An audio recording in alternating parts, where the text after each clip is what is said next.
मैं ये question HESCOM वालों को, कारपोरेशन वालों को पूछना चाहती हूँ, क्या कोई गरीब का जान जाने के बाद ही आपको अकल आएगी? किसी की जान जाना जरूरी है या इससे पहले ये काम होगा? मैं हमारे घर है, यहाँ के छतों को हमारे बिजली के खंभे के तार लग रहे हैं, जो हमारे बच्चे पकड़े तो उनका जान का नुकसान होता है, बोल हमें हर वक्त इसका खतरा लगा रहा है। अस्सलामुअलैकुम। गौसिया नगर 4th क्रॉस की ये मकीन है। 1 साल से इन्हें परेशानी है। हेस्कॉम वाले जो है इनके साथ मनमाना सलूक कर रहे हैं। 1 साल से ये लोग काफ़ी परेशान हैं और आज एहतिजाजी धरना यहाँ पर किया जा रहा है। बताइए क्या शिकायतें हैं हेस्कॉम से आपकी? 1 साल से हम बहुत सारे कंप्लेंट किए, मगर एक भी हेस्कॉम वाले आकर यहाँ का कुछ भी मसले का हल नहीं करे। प्लॉट के अंदर ये बिजली का खंभा है जो हम सबको परेशान कर रहा है। ये हमारे घर है, यहाँ के छतों को हमारे इस बिजली के खंभे के तार लग रहे हैं, जो हमारे बच्चे पकड़े तो उनका जान का नुकसान होता है, बोल हमें हर वक्त इसका खतरा लगा रहता है। इसका क्या भी इसका हल निकाले तो बहुत बहुत मेहरबानी होगी। कंप्लेंट दिए क्या आप हेस्कॉम वालों? कंप्लेंट दिए थे, यहाँ कितनी बार आए, उनको सबको हम बताए यहाँ पर कंप्लेंट दे रहे हैं, मगर कोई भी इसका रिस्पांस नहीं दे रहे। छोटे बच्चे, हमारे घर में भी छोटे बच्चे हैं, वहाँ के वायर हाथ को लगते हैं, वो वायर लगे या कुछ भी हुआ तो बहुत मुश्किल होता। अगर कोई ये भी बताए हमें, छोटे बच्चे हमारे घर में, उनके जान की तो क्या भी तकलीफ हुई तो कौन इसका जिम्मेदार बोल को भी पूछे, कौन भी इसके बात का ध्यान भी नहीं दे रहे और कुछ भी इसका मसले का हल भी नहीं निकालते नहीं दे रहे, क्या भी काम नहीं कर रहे। मगर बिल तो करेक्ट और ज़्यादा लगे, वो कई का समझ भी नहीं आ रहा हो। बिल के अंदर इतना ज़्यादा और एक घर का नहीं, पूरे गली में पूछ के देखे हमें, सबके भी बिल में एक्स्ट्रा लगे से, वो एक्स्ट्रा कहीं का वो भी समझ में नहीं आ रहा। जब पैसे ले रहे हैं जिम्मेदारी भी करेक्ट निभाना, नहीं तो वो पैसे भी नहीं लेना।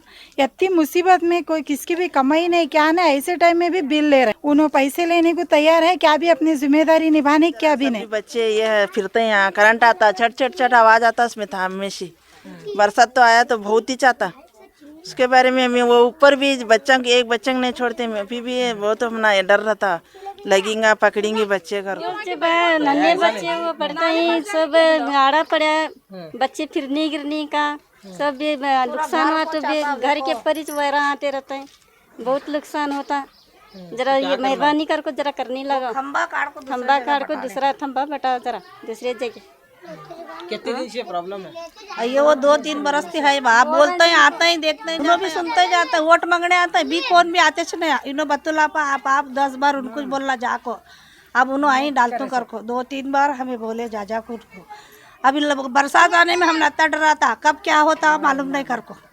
अच्छा पूरा घर को है, देखो भाई हमारे लाइन इसके लिए ये चत्ता भी क्या है, हमारा खंबा गया तो हम लोग चिंता नहीं, रात बरसात आया तो चिंता हम ना कैसा क्या होता है, उठता ही कि हमारा खंबा बरसात के दिन चालू होने वाले रहे, वो बदलना यहाँ से यहाँ बाजू में डालना वो खंबा।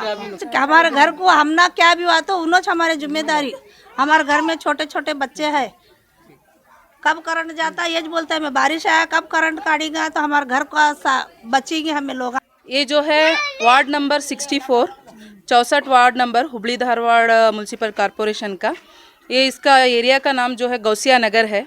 यहाँ पे बहुत सारे लोग 99% लोग जो है गरीब हैं, दिन भर इनका कूली कार्मिक हैं। ऐसी हालत में इनकी तकलीफ़ इतनी है, 1 साल से मैं हेस्कॉम वालों से रिक्वेस्ट कर रही हूँ कि यहाँ पे प्रॉब्लम ये हुआ है कि घरों के ऊपर जो है हेस्कॉम की जो लाइंस है इतनी लगी हुई हैं कि बच्चे हाथ पकड़ सकते हैं, इतना ज़्यादा प्रॉब्लम है। तो लोगों ने क्या किया, अपनी तरफ से उसके ऊपर पाइप्स लगाए, और जो ये हेस्कॉम के खंबे हैं प्लॉट्स के अंदर गए हैं, एक रोड पे है और एक प्लॉट के अंदर है। और अभी आपने देखा कि एक खंबा जो है ये पूरी तरह से झुक गया है। तो मैं 1 साल से इनसे गुजारिश कर रही हूँ, मैं जो कारपोरेशन के इलेक्ट्रिकल डिपार्टमेंट वाले जो हैं उनको भी मैं जेई को बुला के ला के मैंने ये दिखाया, और उन्होंने कहा कि नहीं हम लोग ये काम करके देंगे। तो 1 साल से कंटिन्यू मेरे शायद बहुत जोड़ी चप्पल फट गए हैं उनके पास घूम के। अब परसों 3 महीने पहले कॉन्ट्रैक्टर साहब आते हैं और बताते हैं क्या पागल हैं, हम लोग शिफ्टिंग नहीं करेंगे, सिर्फ रिप्लेसमेंट होगा। तो हमने कहा रिप्लेसमेंट कर रहे हैं तो क्या है कि खंबा तो नया बैठेगा ही, तो थोड़ा बाजू हटा के बैठाइए। और इस खंबे के जो बाजू एक चंबर है, उस चंबर को उन्होंने कहा कि ये चंबर हटाना होगा। तो हमने कहा कि अभी गवर्नमेंट से इतनी जल्द पैसा नहीं आएगा, लेकिन हमारी जानिब से, हमारी उड़ान एनजीओ की जानिब से हम लोग पैसे खर्चा करके वो चंबर जो है हम उसको शिफ्ट करके देंगे, आप ये खंबा ले लीजिए। तो परसों कॉन्ट्रैक्टर साहब बोलते हैं कि नहीं, ओनली रिप्लेसमेंट है, शिफ्टिंग नहीं होगा। अगर शिफ्टिंग करना है तो आपको पैसे भरने होंगे। तो मैं ये गुजारिश करती हूँ और ये बात बताना चाहती हूँ कि यहाँ की लोगों की हालत ऐसी है, खाने के तक लिए मजबूर हैं लोग। तो इसमें हेस्कॉम को पैसे कहाँ से भरेंगे? जब खंबे बिठा रहे थे, क्योंकि ये तो इलिटरेट लोग हैं, उनका कहना है कि घर ऊपर क्यों लिए, जब हमारा प्लॉट है तो हमको घर बनने की परमिशन है, हक है, हमको राइट्स है। तो कहते हैं जब आप खंबे डाल रहे थे तो क्या आपके दिमाग में उतना नहीं था कि पढ़े लिखे लोग हैं कि जब आगे जाकर घर बनेंगे तो ये प्रॉब्लम नहीं होना? क्या आप कभी हेस्कॉम वालों ने नहीं सोचा इसके बारे में? मैंने सेक्शन ऑफिसर्स के साथ भी बात की, बोल रही हूँ कि 1 साल से मैं इसके पीछे मेहनत कर रही हूँ, लेकिन मेरी मेहनत का फल नहीं निकल रहा है। मैं ये क्वेश्चन हेस्कॉम वालों को, कॉरपोरेशन वालों को पूछना चाहती हूँ, क्या कोई गरीब का जान जाने के बाद ही आपको अकल आएगी? किसी की जान जाना जरूरी है या इससे पहले ये काम होगा? मेहरबानी करके इन लोगों की जो प्रॉब्लम है उसको दूर कीजिए। जो वायर एकदम दीवार को लग रहे हैं, मीन्स टेरिस पे लग रहे हैं, उन वायरों को ऊपर करवाइए और ये जो खंबे जो प्लॉट में है उसको शिफ्ट करवाइए और ये जो खंबा पूरी तरह से झुक गया है उसको सही करवाइए। इतनी गुजारिश है।